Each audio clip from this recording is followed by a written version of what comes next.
और दीपावली में सारे दर्शकों के लिए संदेश भी है कि धन्वंतरी निरोग रखें और रूप 14 दे रूप और अंतस में उजियार भरे ये दीपावली अनूप, अंतस में उजियार भरे ये दीपावली अनूप। चलिए दीपावली की और कौन सी कविता की अपनी फुलझड़ियां लेकर के आए हैं पैरोडीकार आदरणीय बंटी आदमी जी हमारे साथ में हैं अमरावत से। तो बहुत बहुत स्वागत है आपका। और आपके लिए आपने तो तकल्लुस ही रख लिया आदमी, तो चलिए आज मुझे पहली बार लगा कि हाँ कोई आदमी है यहाँ पर इस दुनिया में। लेकिन आदमी वास्तव में क्या है कि वैसे पशु और मनुष्य में क्या विभिन्नता है। तो इस 4 मिसरों में ये पढ़ती हूँ मैं बंटी भाई के लिए कि गुफ्तगू ऐसी हो उल्फत भरा पयाम आए, इससे पहले कि मेरी जिंदगी की शाम आए। आदमी यूं तो बहुत आदमी से मिलते हैं, आदमी वो है कि जो आदमी वो है कि जो आदमी के काम आए। तो चलिए पूरे दर्शकों के लिए और मैं तो सोचती हूँ पूरे हिंदुस्तान के लिए भारतवर्ष के लिए काम आए ऐसे कलमकार हैं बंटी आदमी जी। बहुत बहुत स्वागत है ग्रामीण भारत में आपका महफिल स्वरांजलि। नमस्कार, बहुत बहुत धन्यवाद आदरणीय कवित्री डॉक्टर लता स्वरांजलि जी के लिए जो इस कार्यक्रम का संचालन पूरी कुशलता के साथ कर रही हैं।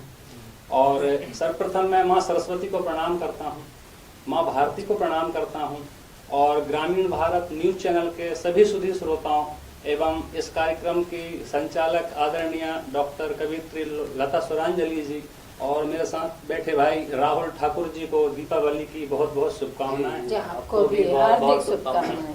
और विशेष बधाई उन लोगों के लिए देना चाहूंगा कि जो ना चाहते हुए भी अपनी पत्नी के दबाव में आकर पूरी तन्मयता से घर के जाले छुटाने में लगे हुए हैं, जुड़े हुए हैं। उन्हें विशेष और कुछ दिन से जब आपको आमंत्रित किया तो आप भी वही काम कर रहे थे, तो अपनी वही पीड़ा बयान कर रहे थे। विशेष बधाई के पात्र हैं वह भी।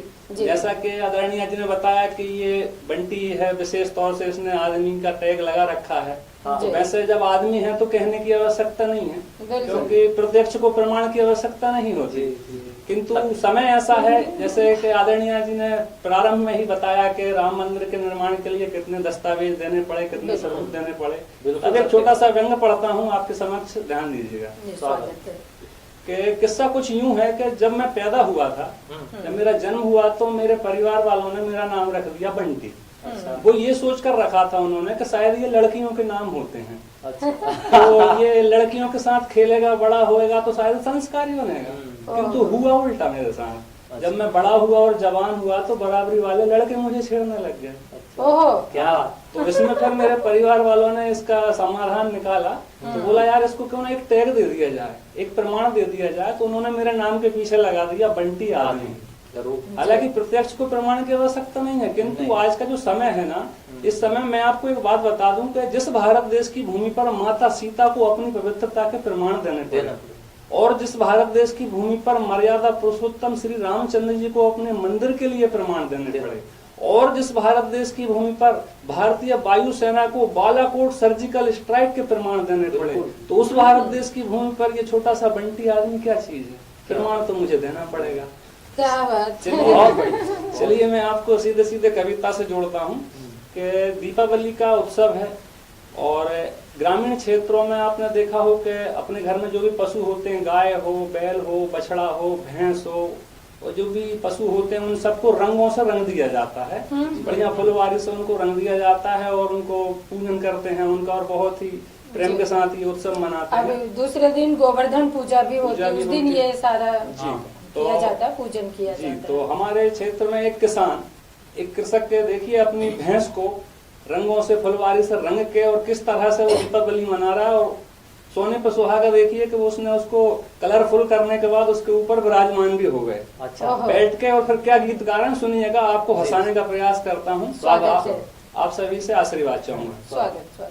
कि मेरी भैंस जैसे कार आया। ये ऐसी 4 व्हीलर है, ना इसमें डीजल पेट्रोल का खर्चा है, ना ही चालान का खतरा है और ना ही कोई दुर्घटना का खतरा है। सुनिएगा उस कृषक के क्या भाव थे।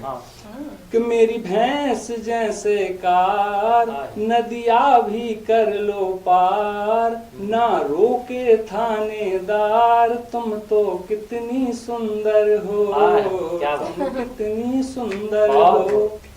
कि थन में दूध भरा और तन में भूसा भरा, खाती हो घास हरा, तुम तो कितनी सुंदर हो, तुम कितनी सुंदर हो। कि श्रृंगार तेरा घंटी। अच्छा, मेरी लेखनी को आप थोड़ा सा प्रोत्साहन दें कि भैंस के अंदर से मैंने श्रृंगार ढूंढा। अरे क्या हालांकि भैंस के अंदर श्रृंगार होता नहीं है, आपको भैंस ही मिली। तो श्रृंगार तेरा घंटी और घंटी गले का गहना, तू शान है भैंसों की, वो मेरी भैंस का क्या कहना। बहुत बढ़िया, बहुत उड़े बदबू और जब चले तू और बोले तो बजे गिटार। नदिया भी कर लो पार, ना रोके थानेदार, तुम तो कितनी सुंदर हो, तुम कितनी सुंदर हो। और हालांकि सभी लोग जानते हैं कि इस दीपावली पे हमारे ऊपर क्या जिम्मेदारियां होती हैं। फिर 4 पंक्तियां आपके बीच रखता हूँ, हास्य की सुनिएगा। कि सारे पतियों को ये बताना है, अब तो पत्नी का ही जमाना है। हाथों में झाड़ू ले और चढ़े सीढ़ी, घर के जाले तुझे छुटाना है, घर के जाले तुझे छुटाना है। और रौब देखिए, हालांकि पति पत्नी अपने बंटी भाई 2 दिन से यही कर रहे हैं, ये अपने सफाई अभियान के जो है अनुभव यहाँ पर परोस रहे हैं और अपने पक्ष में सफाई प्रस्तुत कर रहा हूँ। सुनिएगा कि घर में थोड़ी बहुत नोक झोंक होती रहती, फिर आपको हंसाने का प्रयास करता हूँ। हालांकि पति पत्नी का रिश्ता जो होता है बहुत ही पवित्र और पावन होता है, इसके बगैर संसार का निर्वाहन करना बहुत ही मुश्किल और कठिन, नामुमकिन है। तब मैं हंसाने के लिए 4 पंक्तियां फिर रखता हूँ, सुनिएगा। कि बीबी बुला रही है और झाड़ू हिला रही है, वो पुलिस वाली स्टाइल में। मेरे बाप कि बीबी बुला रही है, झाड़ू दिखा रही है, सीढ़ी पे आदमी है, सीढ़ी हिला रही है, बीबी बुला रही है, झाड़ू दिखा रही है। क्या कहने हैं, सीढ़ी पे आदमी, क्या बात। और 4 पंक्तियां रखता हूँ। देखिए कि जो मैं बताया अभी कि नोक झोंक भी हो जाती है थोड़ी सी। अगर घर की लक्ष्मी हमसे नाराज हो जाए या खफा हो जाए किसी बात विवाद में, तो हम कैसे वो दीप उत्सव मना सकते हैं, कैसे कोई खुशी मना सकते हैं। तो मैंने किस तरह दिवाली मनाई पिछली बार, इस बार का तो मैं अब घर जाके बताऊंगा। पिछली बार कैसे क्या दीपावली मनी मेरी, मैं आपके साथ समक्ष रखा। स्वागत है। कि वो हमें इस तरह आजमाते रहे, वो हमें इस तरह आजमाते रहे, वो रूठे रहे हम मनाते रहे, वो हमें इस तरह आजमाते रहे, वो रूठे रहे हम मनाते रहे, बिन तुम्हारे नहीं भाती रंगोलियां, बिन तुम्हारे नहीं भाती रंगोलियां, हर टिकलियों से दिवाली मनाते रहे, टिकलियों से दिवाली मनाते रहे। और एक छोटी सी कविता आपके समक्ष रखता हूँ और अपनी वाणी को विराम देता हूँ।